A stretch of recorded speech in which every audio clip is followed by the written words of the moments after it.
Hello, welcome to the Honest Wargamer. I'm your host, Rob. Welcome to Stream Street. I'm joined by the wonderful and gorgeous Mr. Nick Pert over here. Hello, sir. How are you? I'm pretty good, thank you. Good. Thanks for having me on for the Thursday night pre-show show. The Thursday night pre-show show, of course, which is perfect. Thank you to Swoley Knight for resubscribing. Uh-oh, Nick, I've started off and then I need to sneeze. What a terrible start to the show. How do the professionals do it? What do they do? Do they put something up their nose based on all TV presenters? I imagine cocaine. But, like, what else do I... Well, yeah, they've probably done so much cocaine that their nasal passage is just an empty tube and they've just been replaced by metal, so they don't need to sneeze anymore. That's probably why. But thanks for being here. Thanks Twitch chat for being here. I see all of you. You're all great. Scott B, sorry again. Zavel, MJ Pixis, Bobbin, what's going on? Sold parts of my cursed city for twice what I paid for it. Stonks for days. Wow. Big stonks. Hey Collaroo, I came here for Spice. I mean, it's only been a week since the Spice Centre, Nick. The Spice. Can they lead us to the Spice? The Spice Centre. Some people not a fan of the Spice Centre, actually. Some interesting feedback. Yeah. Did we get some? What did we get? Did we get some pushback on our Spice Centre episode? We got a little bit of pushback. I think the conversation varies for the audience. Like some people want like an adult conversation where there's like someone on the other side white knighting for the wrong opinion, and then they don't want three people with the right opinion just dogging on, like. I can understand that, and I can understand some people not enjoying that content, and I think self-reflecting. Sometimes we go a bit too far. Agreed. And that's fine, and we'll admit that. I don't think we'll ever say, nothing we do is ever outrageous or goes too far. And sometimes like that, it's hard not to get carried away if there's like three of us having a laugh and just sort of going in on it, and then the chat, like I kind of imagine sometimes the Twitch chat is like the mob of Rome, just sort of like egging us on. Like stab Caesar, stab him. Yeah. So like sometimes you just kind of get carried away, but I don't think we most of the time I don't think we're nasty. It's more just silly jokes, really. I would agree with that. Most of it. Yeah, I would think if anyone pushes the line, it's probably me. But like, we try not to, and mainly it's trying to have a laugh is kind of the key point. But I think still other people enjoyed the Spice Centre, and I think it's like that's the kind of thing. Like when you're in like a professional job and like you have to have like the sit down conversation, it all has to be like very HR and very conversational and like okay, and then you just having the other conversation like. Do you want to not be a dick? Like, yeah, cool, I won't be a dick. You're like, sweet, handshake, let's rock. Like, I get that both need to, like, I get that the first one is really important, like, and is super important, but sometimes you kind of want to cut through it, don't you? And just be like, maybe don't be a dick. It seems easier. Rob, your spiciest point was about 1080p. Didn't go hard enough. Appreciate that. Thanks, Colonel Cabbage, for resubscribing. Hey, MJ Pegasus. Cold Shoulder, what up? Stu Redacted, thanks for being here. Hello, everyone. It's all lovely. Nick, you been doing any hobby? I think I've been looking online. You've been working still on the Chrome Dart. Is that right? Yeah, I've not been doing loads on them, to be honest. But I have made a test base for them now. So they're the Chrome look. I think. Oh God. It's okay if you got to go.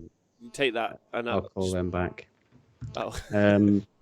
Basically, I've done a test base for them. So the Chrome look, obviously, it's blue sky and then brown sort of deserty stuff on the back. So I've just gone for like a flat, well, not perfectly flat base, like a slightly undulated base with a bit of filler and some rocks, just to give the base a bit of interesting stuff on it, and I used some like crackle paste, not Games Workshop crackle paste. I got like a big tub of 2 different crackle paste. So basically you paint a sticky layer on and then you paint the other pot on top of it, and then it dries and sets as like desert. From a different company?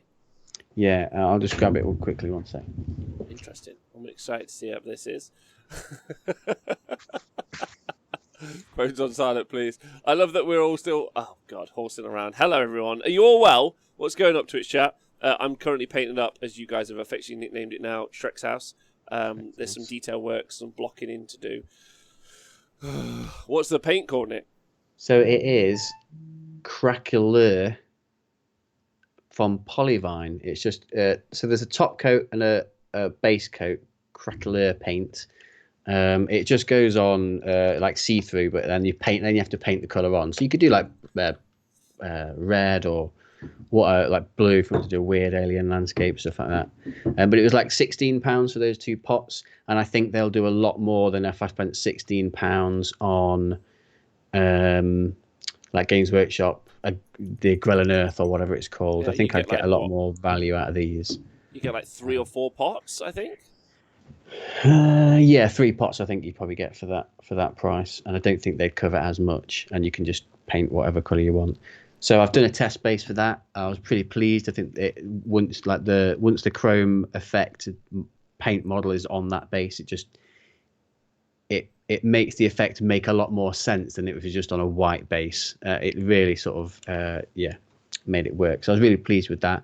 And I've just been chugging along, getting a few more done. I think I've got 7 to 8 of them done now, but it is a very long slog. So I'm not like with my orcs, like batch painting them. It's easy to sit down for a while and like just because it's just easy to paint, just bashing it out. But with the chromed, I kind of really feel like I need to be in the mood to sit down and paint properly, because I sat down for half an hour last night and did like half an hour's painting, and all I did was one color of brown on one model. So it's like half an hour of my life on one color for one model. I didn't feel like I achieved very much, but when they all eventually are done, they look really nice. I'm really pleased with them now. So that's kind of what I've been doing. That's just too intense for me. Like I'm gonna be super real. Like and I get it. Like when you see armies done to that degree and that level, like it's just amazing. It's just I just can't. And I think it's got a lot to do with like that reward kind of chemical in my head. I need. Like, there's a certain point I get to where I'm like, I need to see it finished, or it needs to be done, or it needs to be halfway. I'm not someone who's like a long-term planner in that sort of... I'm like, this will look really good in 3 to 8 months. Not where I'm at. Like, my brain doesn't work that way. Like, that's not who I am. Yeah, I mean, I've been getting those temptations. Like when I did the test model with the brass scheme using the streak and grime, I was very, very tempted to just do the quick and fast route. But I've got a load of painted armies now that I don't need to get this. I don't need to get this army finished for a tournament. There's no time scale for me to get it finished, and I did intend it to be a project where I wanted to really try something different and push the limits of my own current skills to try and create something a bit different and interesting.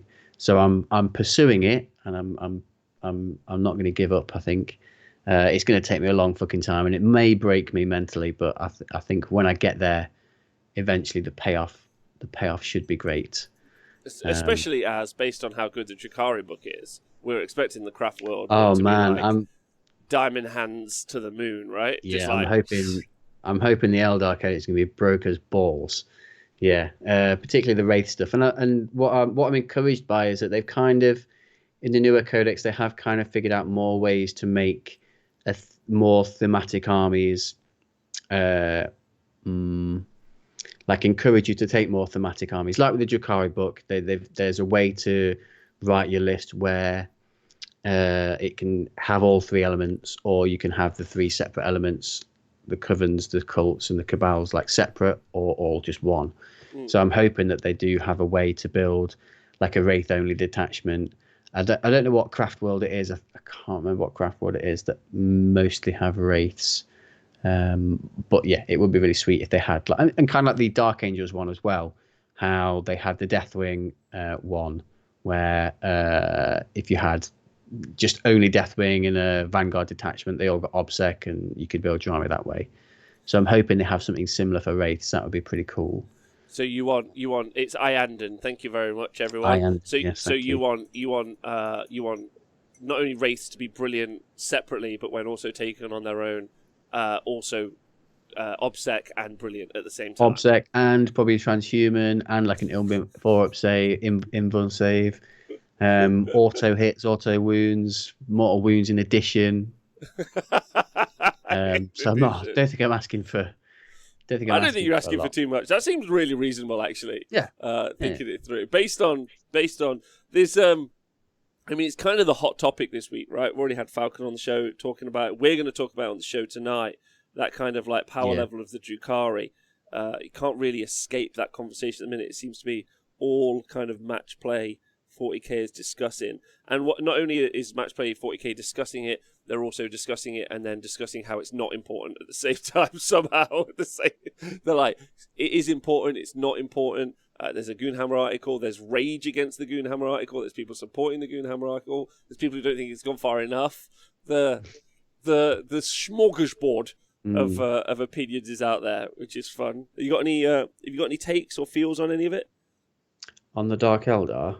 Well, I think on the whole conversation and the whole setup, really.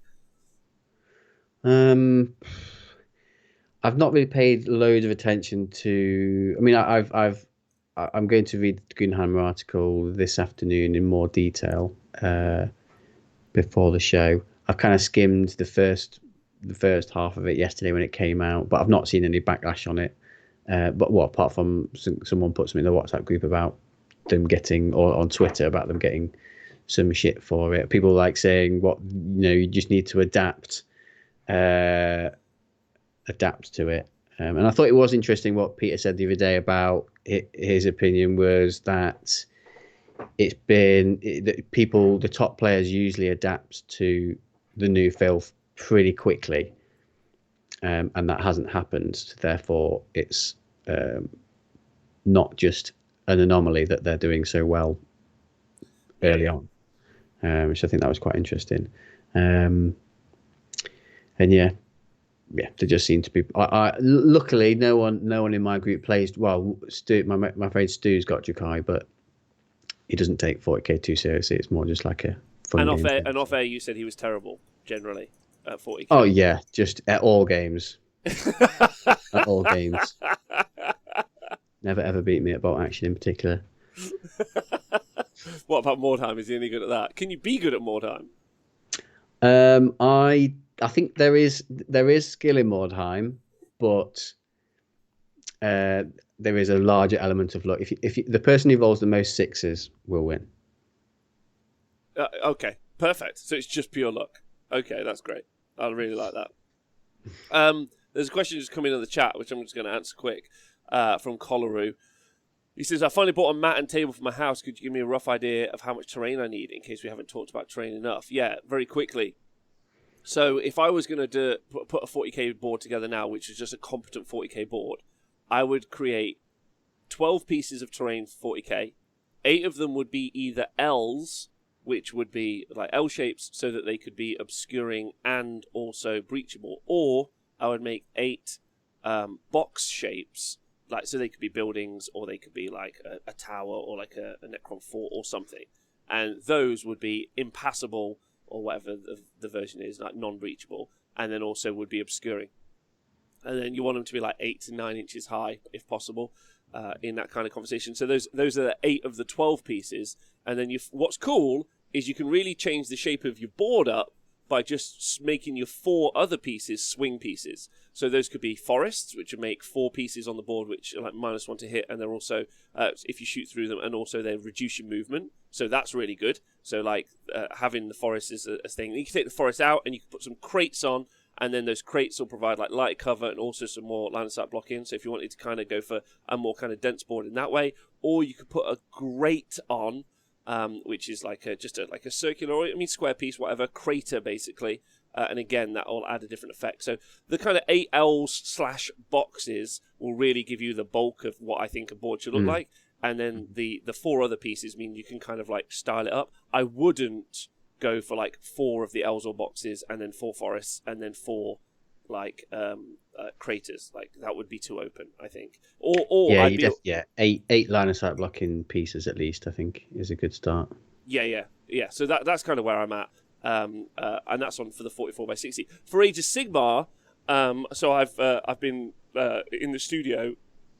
I've been putting out Age of Sigmar terrain and then envisioning what that's going to look like on a 44x60. So currently for Age of Sigmar, I would put out 8. So I put out 10 pieces of terrain. But my terrain is either 9 inches by 5 inches or 9 inches by 10 inches. So it's very big, like this piece, as you can see. So this is 9 inches by 10 inches as a square. And the reason that I've done that, actually, so I originally did some circle pieces, like some round pieces. The problem is if you're trying to create something that blocks line of sight, actually, like, I mean, it makes loads of sense, but as soon as you get, like, it's only really you draw a line across the width, and then it's quite hard to hide stuff behind a circle or something that's kind of like more organically shaped. You do need it to like jut out.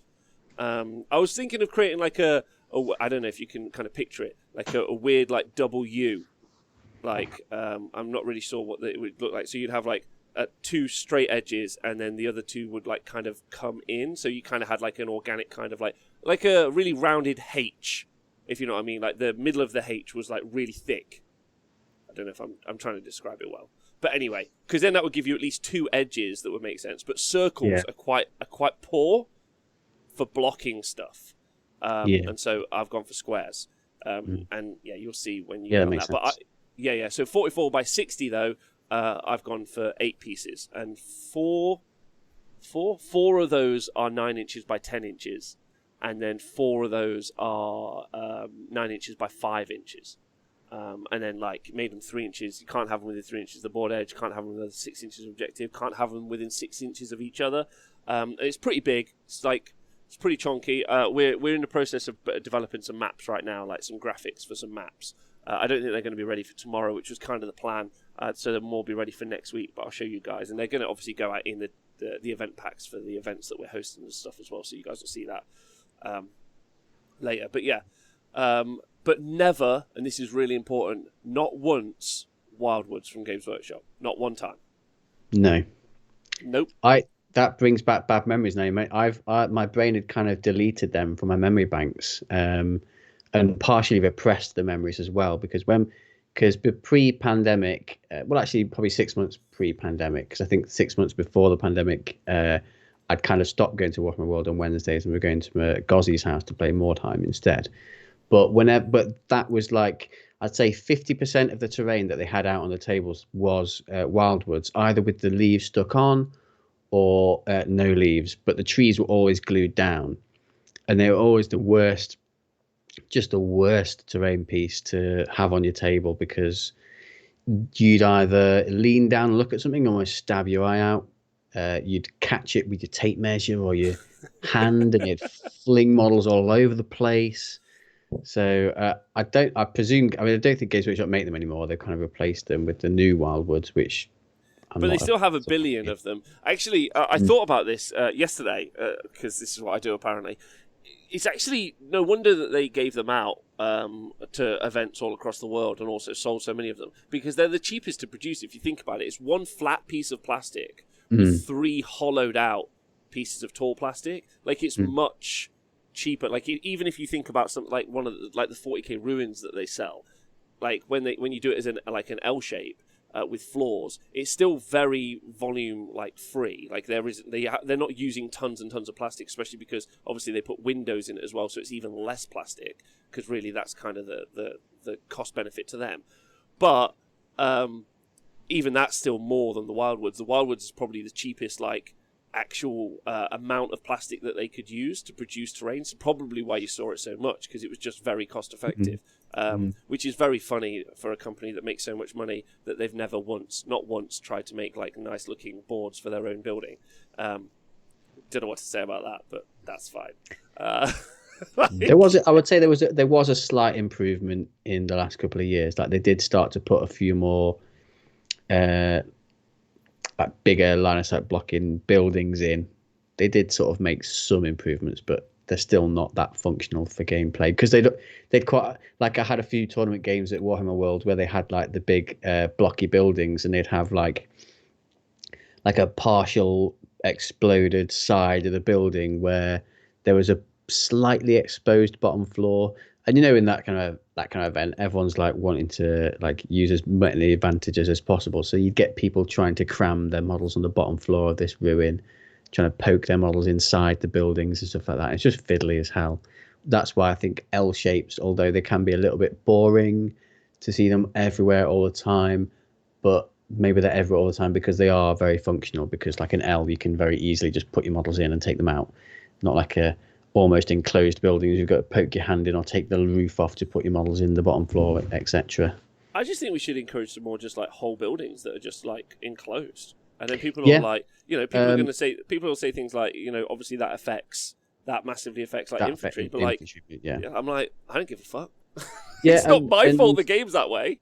No, and I would say that can be really good as well, because most of the ninth edition games that I've played at James Workshop, we have can you remember the set of terrain that I initially made years ago for the studio, the Mars like set with like the yellow buildings and stuff like that. So that's the set of terrain that we're predominantly using for our ninth edition games at the minute. So it's basically 4 big area terrains, but with buildings on that are tall, so they're tall enough for line of sight blocking terrain, but you can't go inside them, so they block off like quite a big area of the board for infantry movement and stuff like that. And I think it makes it quite interesting. Just have it while infantry just can't be like ghosts and just walk through anything that they want and get anywhere. Like as much as tanks have to think about their movement and where they're going to go and how they're going to get to objectives, etc. Like infantry have to think about that as well and go round things. And it makes like channels of movement, so you can kind of, your enemy's got to come around this way or go around that way, or they could just fly over it or climb over it. So the buildings are all designed so you can stick models on top of them quite easily. And I've not found not having L's on the tables bad for the game. It's just different. I don't think it's like we needed L's to make the games fun and work well. I think it worked equally well with those big impassable LOS blockers as well. We really should having a mix would be good as well, though. I think a mix would be really good. And I 100% think we should just rename ourselves to the Terrain Channel, because no matter how much we try about talk about something else, just comes back. Comes back to that. Try to get out, but they just keep dragging me back in. Dragging me back into it. For this shit. Honestly, so one of the things actually, Nick, that's come up a lot recently in Age of Sigmar. I don't know if you've been keeping super track of it, but like it's been pretty like out there and really on the ball. Like, is how much shooting is affecting the game, like how significant shooting is. But then actually, I only and let me just throw my hat in the ring here and saying I was in that camp and I'm in that camp, yeah. And then I actually only the other day, and like I'd been having this conversation in 2 different places all at once, and I hadn't been having it with myself, and I clearly hadn't ever listened to myself at any point. I was like, 40k so good because of the terrain. 40k, I was like, Age of Sigmar's got such a shooting problem. Age of Sigmar's got such a shooting problem. Like, yeah, all the units that are so good are so strong. Like shooting. I was like, Age of Sigmar's got a shooting problem, and like 40k so good because of the terrain, because they make it. So, and I was like, oh yeah, of course, that's the problem. Like, none of us use fucking terrain. Like, it's like, I just like hit the nail on my head with myself, and I was like, oh, that's the problem, because we don't have any at all. And it's isn't the woods? Are they block shooting? But if you fly, you ignore that. Only if you like draw a line like 3 inches across it or something like dumb. Well, yeah, like, and not if you fly. Yeah. Right? Yeah. Or the opponent flies. So you can just shoot over it. Yeah, I did feel like I've not played Age of Sigmar properly in a long time, but I do feel that, terrain didn't have a huge impact on the game necessarily.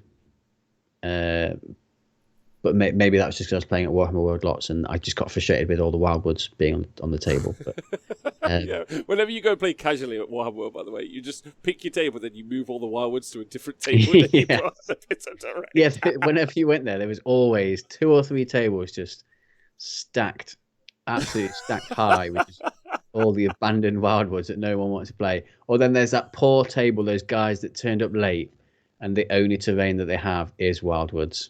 And they're like really sad. The new kids, they're like, oh. But then to be fair, most of them don't know what the fuck they're doing, so they can just play around the woods, that's fine. Yeah. Yeah, so what was it? Bonnie and Manchard said in the chat, And I would never advocate for 2D terrain like Real Polygeek saying, but No. thanks for listening while you're at work, you super babe. He said it really weirds me out that AOS is a shoot game and 40k is the combat game. That's not the case. It's just, Nick, if I took away all the terrain in 40k, would you say that 40k would be quite a shooty game? Yes. Assuming that you know that there's going to be no terrain. People are more specking towards combat armies because of the terrain. So if you just all of a sudden took the terrain away, they would be like, well, I'll just bring my tower again and just sit in my blob, 9 broadsides, and just shoot the fuck out of you. Because there was that famous game. Well, I don't know if it's famous to anyone else, but I always remember it when we had Tank on versus Jane at the Northwest Open. The Northwest Open, which Ace ran. And we had Necrons on, and I was dead excited. I think because I think it was one of my first games commentating, and I was like, oh yes, great Necrons. I know what Necrons do. And we got Tank on, and it was 8th edition. There was because of the mission. I think it was like, well, Jane had a really tough choice. She either hid right at the back and gave herself no options turn 1 and basically gave up the game straight away, or she deployed on the line because she needed to get at Tank and shoot things and complete objectives. And she decided to just deploy on the line because I think that basically she was forced into that because of the matchup and the mission. And Tank went first, and he just went, here's all my combos. I'm just going to stand still, and deleted 75% of her army, and then the rest in the next turn. The game was over in 2 turns because it was just a completely open battlefield. Yep. So that was like the perfect example of having no terrain rules that block line of sight. Whereas if we just gave that game 9th edition terrain rules, it would be a totally different game because it would have given Jane multiple options of, I can just hide these here, hide that there. He can go first. It can't do anything, and then I can jump out and shoot, and gives people more of a chance. Yep. Yeah. It makes me think back to like things like the Cunning Ruck from Age of Sigmar, where it was like 1 billion shots, and I'm like, would that have even worked if there was just like a piece of fucking terrain in the middle where you couldn't shoot over it? It just gives you some counterplay, doesn't it? Whereas there isn't currently. Yeah. So I don't think and I stumbled on that. Like, I don't think that's even fucking. I don't think that like it's a genius level play. Like, it was more I needed to make a connect in my own head because I'm an idiot. So that's where we're at. That's just the simple solution and answer. Like, just put some terrain on the board because the shooty game has solved the problem. And everyone's like, what will we do in Age of Sigmar? How will we solve the problem? What will we? And it's like, like, this is the answer. Yeah, this is the answer. Yeah. So I'm really looking forward to that. Hey JS505, Rambo Squirrel, what's going on? Real Polygeek, I'm going to yell at my free guild in French from now on, like some Verudin era general sending men into the KO meat grinder. That's what, like on the open battlefield. Yeah, just charge, go over the top. No only hurt you. March forward politely, stand in a line. Yeah. Mandoli says Sigmar, where you could buy terrain, like the Folding Fortress in 8th edition, I think is interesting. I think there's also, like, what's weird about terrain in Age of Sigmar as well, oh my god, someone asked a different question, so we're never talking about this subject again, is that you've got, like, the boats, Nick, and you've also got the Oceanic Bone Reaper. I know you hate faction terrain, Nick, vehemently. I fucking hate faction terrain. Fucking hate I don't mind. So I don't mind faction terrain existing and it being a product that you can buy, you can put on the table, but making it free for everyone is just fuck off. Well, I personally think so. One of the things that I've written into my Age of Sigmar a terrain pack is that certain terrain features just replace a piece of terrain on the board. It's that simple. So you've got your terrain pre-placed, very simple, and then you just replace. So if you've got the new shrine for Lumineth Realm Lords, you just replace a bit of terrain that's on the board. Just swap it, like in deployment. And they'll be like, no, but I want to do it like this so I can block. I'm like, I don't care about your feelings.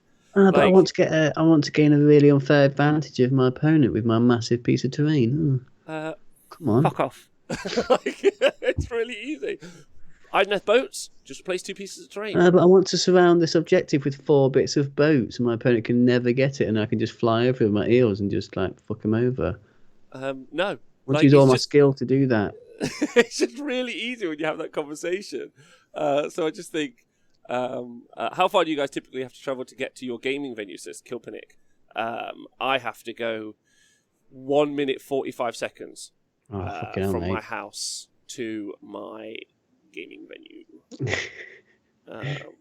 But I do have to disturb the Chinese restaurant as I go down in the morning when they're doing morning setup. They were cooking some ducks today, and everything was out. It was all out. I was like, that's too much for me to see. I don't need that at 8:30.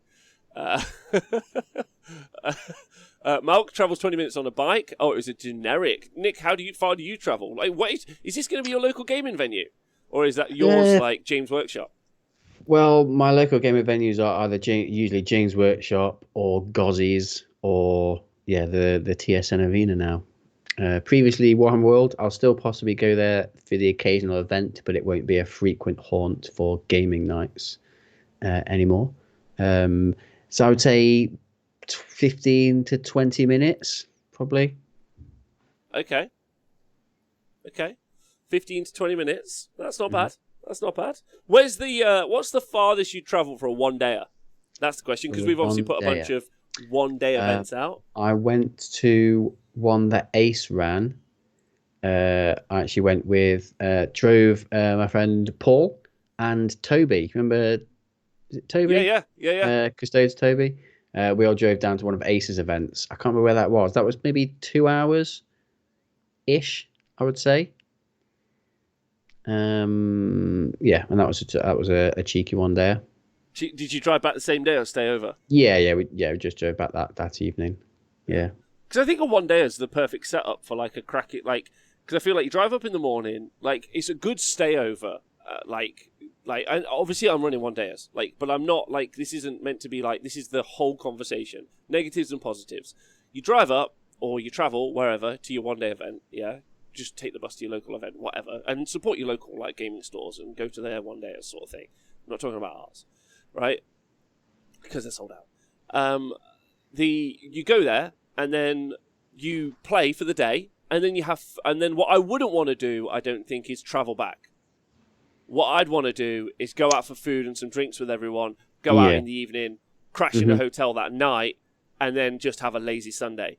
Get up, maybe go back to the gaming venue, maybe just play a pickup game or something, or do a chill, or travel back in the morning. I think that's kind of that's the perfect setup for me, unless it's going to be a big, I want to smash face at a big deal tournament. I think that's a fucking lovely day. One of the suggestions that came in yesterday from Plymouth Troll Slayers, Nick, I don't know what your thoughts on this. I'm going to put an event out maybe at the end of the week. It's for a midweek event. What is your feeling about a midweek event? I think it would be interesting, but I think you'd have to book more annual leave to do it. So are you talking 1 day or 2 day? Because the great thing about a weekend is you don't have, you just assuming you have a regular, an average Monday to Friday work schedule, and you're not a weekend worker, then weekends are great because you don't have to book anything off unless you want to book the Friday to travel or the Monday to rest afterwards or whatever.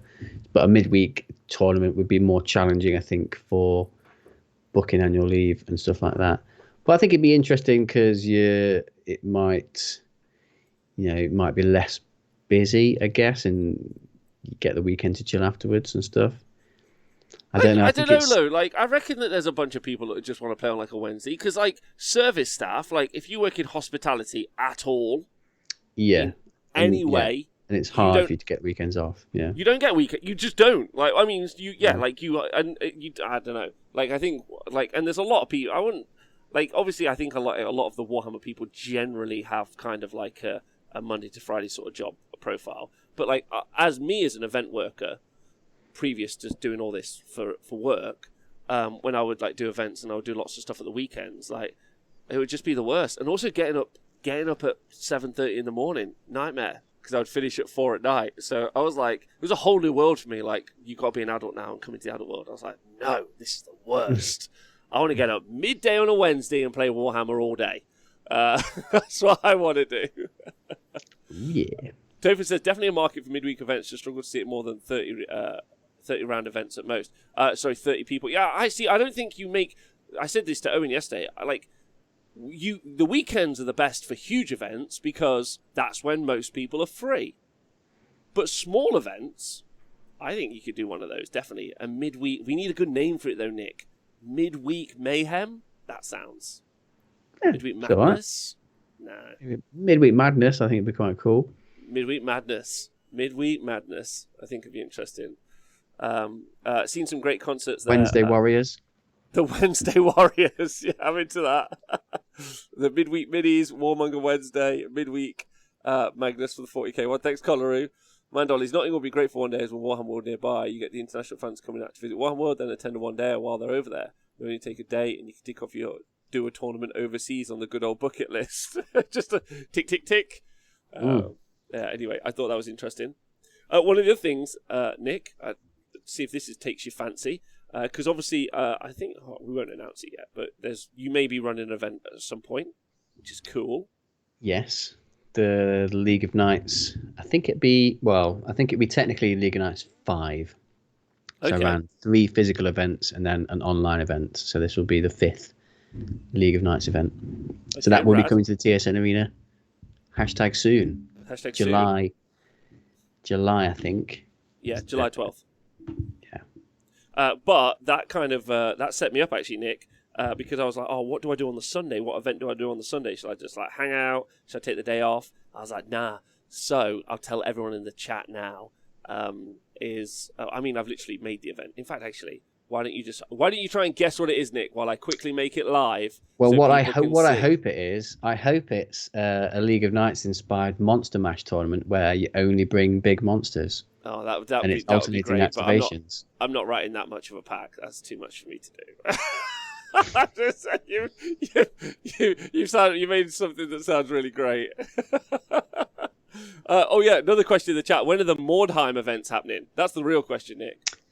At some point, we could definitely run a Mordheim tournament, but you need quite specific terrain for Mordheim, and I don't really think Rob's got the time at the minute to print off 8 tables worth of Mordheim terrain. But I will at some point. At some point, yeah. That would be cool. You could definitely do but it wouldn't really be a tournament. It would be more like a campaign sort of weekend. But yeah, that's a possibility for the future. So I'm not committing to doing it though. Yeah, I wouldn't. Don't commit to doing that. That's way too intense. It's sort of like you're gonna run a Blood Bowl tournament. Like, no, someone can run a Blood Bowl tournament here because I don't know what the fuck it is. Like, that's fine. What I decided to do was, as the link in the chat will say, and the Twitch chat are finding out live now. I wasn't planning on releasing this for a few days, so I'm literally only going to tell everyone on Twitch. Going to keep it a secret. Podcast guys, I'll include it in the show notes, but you are the only people that will know. We won't put this on public at the moment. Is a Age of Sigmar singles event, a 3-round event, but Destruction armies only. Destruction Derby, yeah. We talked about that a while ago, didn't we? Yeah. Yeah. So it's just Destruction only, which I think would be mint. And then maybe in the future I'll do Order only or whatever. But I was like, nah, that'll be because I want to see. Because I was really talking to Owen yesterday when he was talking about the different event pack he's running. I was like, we should just be doing fun stuff, making people have a good time. So fuck yeah. Only GI I don't own, but it's in Nottingham. Sounds like fun. It's in Nottingham. That's where it is. It's at the TSN Arena. A fun thing that so years ago in 8th edition, I'm not sure you were playing at this point. Did you ever play in one of the Tempest events?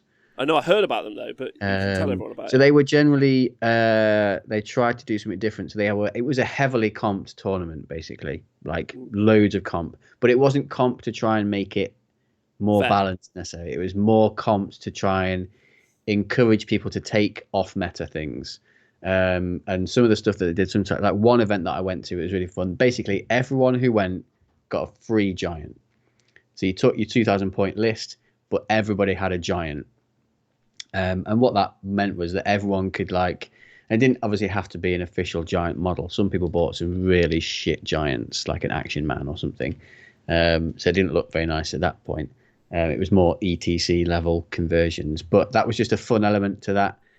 tournament because you knew going into every game that your opponent's going to have a giant and you've got a giant. So either it was just like, right, my giant's going to fight your giant in the middle and then one of them's going to win.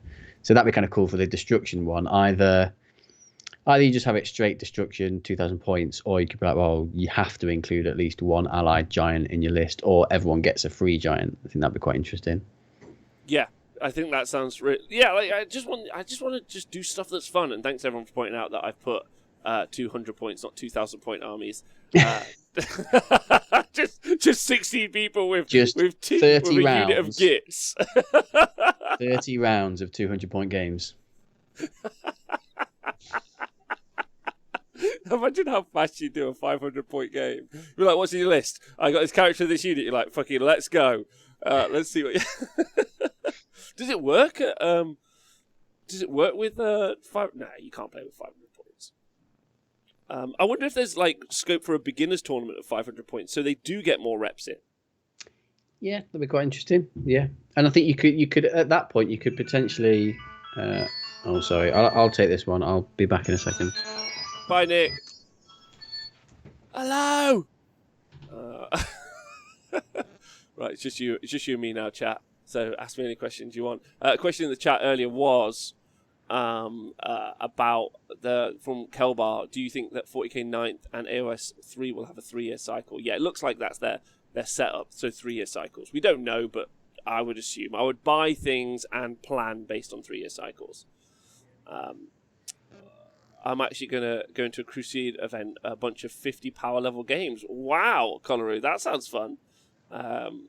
What does Dreadwood say? So popular. 1K beginner would be better, says I'm a Good Demon Honest. I think I'm a Good Demon Honest. You can break the game at 1K. 1K is a bit trash because you can break the game, I think. Whereas I think 500 points, or maybe even 750, it's harder to break it, I would argue. Maybe. I don't know. Like, I'd have to run some numbers and put it out there. I'm on the Honest Wargamer, said MJ. Hello! I don't get past the wife now. I bought a ticket, says Robert Scroll. What have you bought a ticket for? The Destruction Derby! Yes! It's gonna.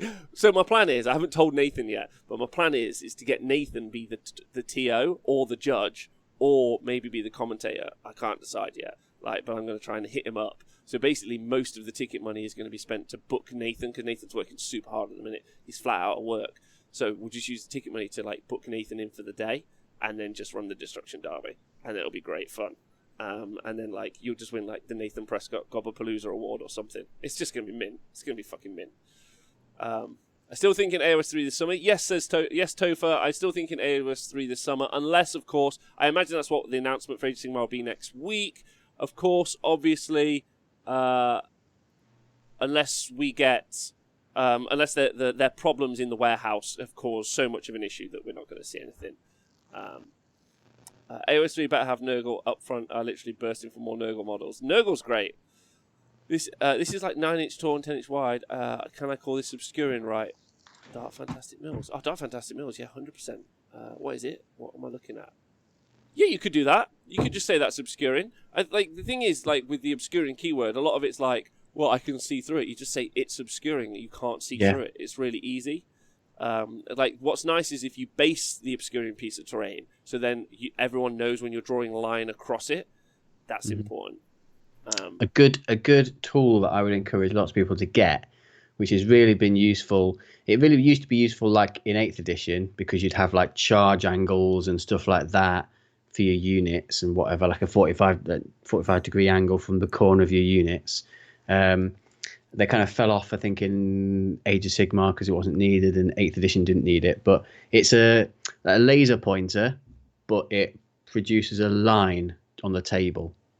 So just a lasered line on the table. So that's really useful for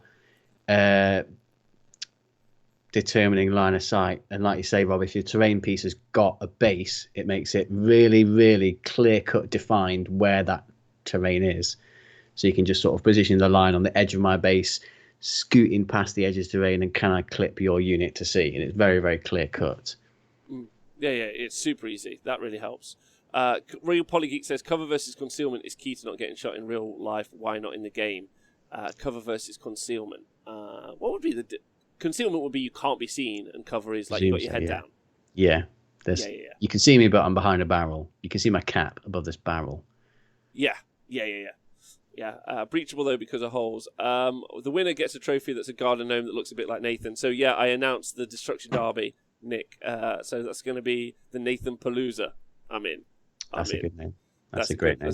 Yeah, I'm looking forward to putting trophies together. That's really fun as well. And again, the 3D printing for the trophies is just. I did I printed some bases today, Nick, for the first time. You know, just like what, using the was it the filament printer or was this the resin printer? The filament printer. So I just did plain bases. I didn't do like any textured bases. And there are loads and loads and loads and loads and loads and loads and fucking loads of textured bases that you can print on resin printers. So you can just go to town. And they've just done them in all base sizes, which is just really cool. So yeah, there are loads of options there. But that's not what I went for. I just went for some plain bases because I needed to stick some models on it. And they came out great. They worked really well, and they weren't that expensive. I think they were like, what was I producing? I think it was something like I produced 9 50mm bases, which are quite big, obviously 50mm bases, but 9 of them cost about £2, £3. That feels okay. Let me check on eBay. So I for bases I love MDF. MDF is my favorite material for basing because I think it's I like the flat edge that you get with it. What's yours and chat's opinion for basing? Angled edge or flat edge? Angled edge. More aesthetic, is it not? Huh? Is it more? It's more aesthetic. Why is that more aesthetic? Well, you know, like you taper, like your waist. You taper your waist up. That's what? like a lady, or even a man. You know, like you got that V-shaped body, like a swimmer. What makes you look better? Makes you look thinner. I don't know, thinner's not right. Like more like your eyes are drawn. Like so, your eyes are drawn from the bottom up, like seductively up the curves towards the model. That's what I'm thinking. What about you? Are you thinking flat? I always do flat base. If I've got a choice, flat edge bases. I like a good deep as well. Thin looks shit. 3mm is probably my minimum deep base, but I do like sometimes I double base and go 6mm. So it's double almost like base. a display base. Yeah, sometimes I double base it. But yeah, I like a flat edge. I don't know. I can't explain to you I can't explain to you my feelings. I can't articulate them with words. It's just more of a gut feeling. I just prefer the flat edge. It looks. And it also gives you more surface area. I hadn't even thought that I could make the base thicker. That's exciting. That's very interesting. Yeah. Like because also actually I don't really know. It's the beveled edge. It's the bottom of the base that's the 32mm, for instance. It's the top that's smaller because it's beveled. Yeah.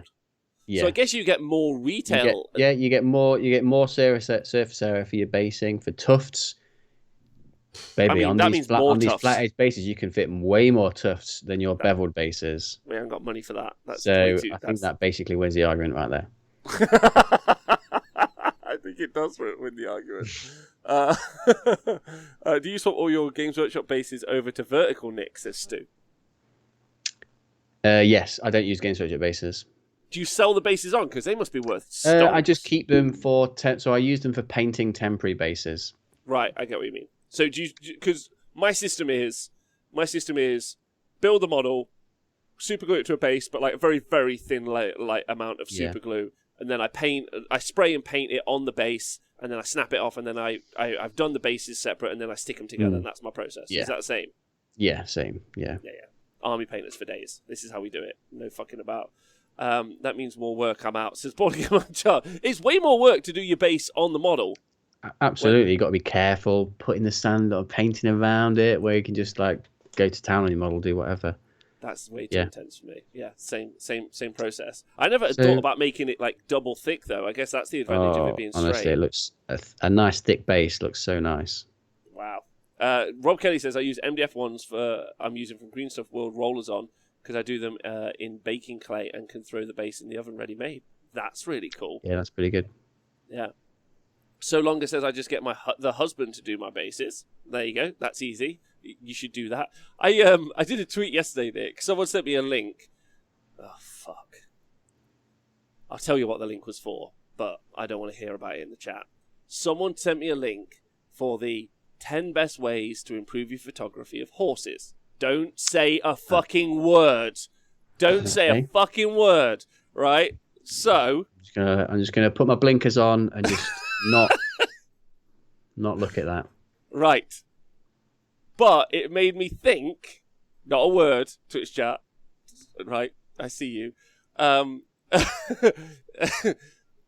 thought, why isn't there like a BuzzFeed / Goonhammer article, the 10 top ways to support your partner in the hobby?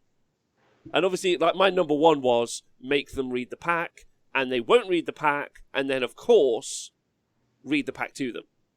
Mm-hmm. That's the only way that they'll ever actually read the pack, is if you just sit them down while they paint. They can't run away, and you read it to them. That's the number one way. But I would think that's a great article. Maybe we should do that on tonight's show. We should do the 10 top ways to support your partner in the hobby. Because I think like doing the bases for you is a big one. Like, I don't know many partners that would do that. No. Playing would be one of them. Be a practice partner. That's a lot. Well, if they didn't play, that'd be good for like your emotional health, because if they play you and you just absolutely fucking smash them off the table, you're like, fucking hell, yes. Oh my God. Golden God of Warhammer. And then you go into the tournament game full of confidence.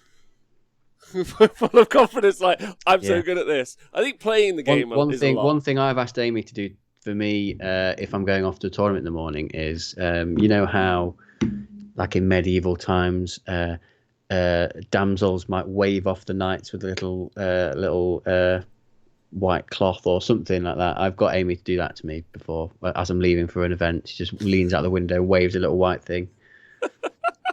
Okay, that works. That works. What about be given your lady's colours? Oh yeah. Like an old knight. Yeah.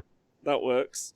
Yeah, like when someone's like, "Can I take this back?" I'm like, "I'm afraid I can't. This is for my lady's honour, and I shan't let you." I shall not, sir. I shall not. Anyway, I thought that would be fun, and obviously you can make it like gender agnostic, so it's just like your partner and what your partner can do. I think that's really important. The thing is I wouldn't want a partner to play the game with me. Maybe play the game with me. I'm not really sure, but like that's my thing. I just want to I want to play with the people who like. I'd rather play with someone who's really willing to play and wants to play and is as excited about playing as me.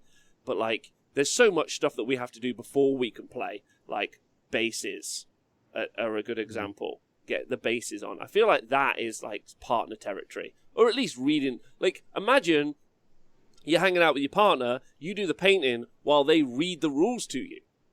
Yeah, and then you can kind of have like a back and forth. They're like, "Oh, he's got 14 wounds." You'd be like, "Well, yeah, that's quite good actually." Like, you could have a back and forth in that setup.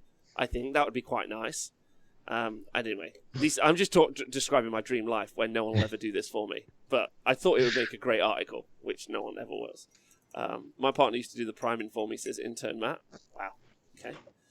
Some production being done there. In my uni, my mate spent all summer smashing his nephew at Golden Knight on N64, says Stu Redacted. Battered us all in September, so that's a sound theory. There you go, Nick. There's an option.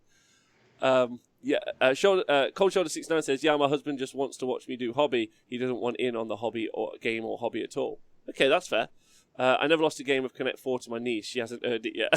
Says Conrad. All right, fine. Well, on that note, good philosophy. Oh, just to circle us back to the bases. So on eBay, you can get 30, 50 mil, 3 mil deep MDF bases for £4.16p. Well, they're not even cheaper. Then it's not even cheaper to 3D print them then. So MDF all the way. How do you find like stuff sticking to them? Like, I know that sounds dumb. Like, is it like a kind of shiny material? Mostly fine. The only thing I've had an issue with, two actually. So filler, if you just put filler onto it, so just a standard powder filler mix, and you put that onto an MDF base, once it dries, it won't stick and it can come off. So you can use like a bit of PVL wood glue to try and prime the surface ready for the filler.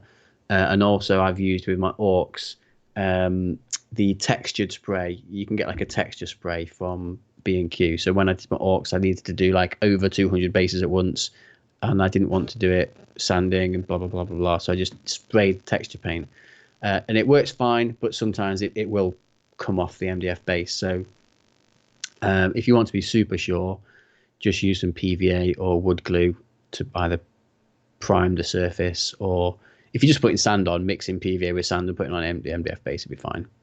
Okay. All right. Okay, that's good. That's good. Oh, I can hear myself.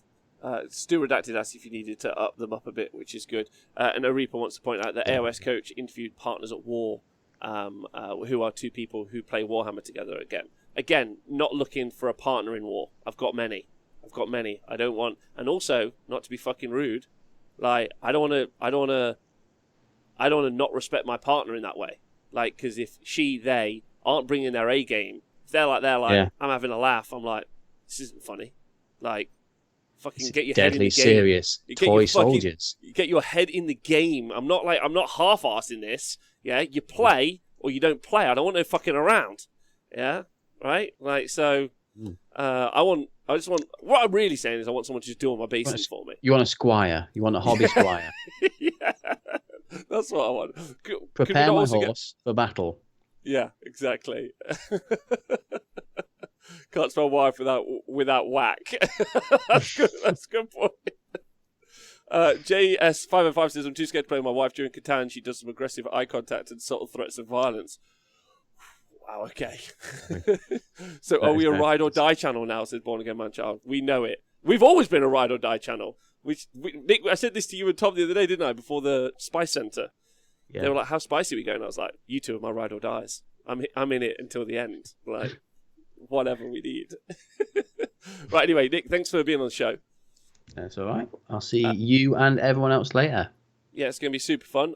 See you guys later as well. Let's go raid someone. We got an achievement earlier for raiding. We've raided so many people now, which was super fun. Uh-huh. Nick, as a guest, you get to choose. Okay. Who you'd like to raid? Would you like it to be Warhammer or something weird and freaky? Well, I went weird and creepy last time, so let's go Warhammer. Oh, nice. Let's definitely do that. Right, okay. So there's a few people live. Testing out some Death Watch lists starting soon.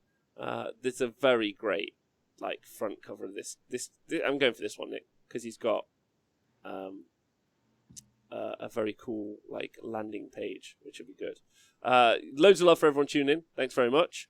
It's been very cool talking to you, Nick. Thanks for being here. No problem. Messed it up.